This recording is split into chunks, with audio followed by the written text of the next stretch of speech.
In this video, I'll walk you through how to buy a service on Zapaey and how to request a custom offer.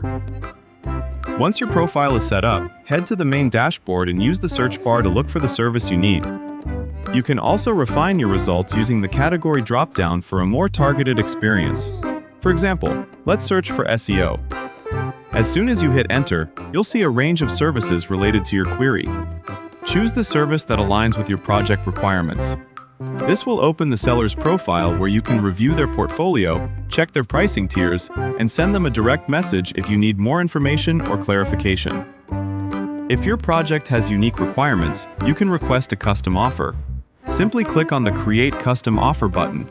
Confirm the service type, enter your proposed budget, add a brief message outlining your needs, and then hit Send. The seller will review your request and respond with a tailored proposal. Now, when you're ready to lock in the purchase at the listed price, hit the Buy Now button. The system will prompt you to enter your billing information. Once that's completed, proceed with Place Order to view your order summary. Add your card details, confirm the payment, and the transaction is finalized. Your order is officially placed. And that's the full workflow for buying a service or requesting a custom offer on Zapaey. This process ensures you get exactly what you need with clear communication and transparent pricing.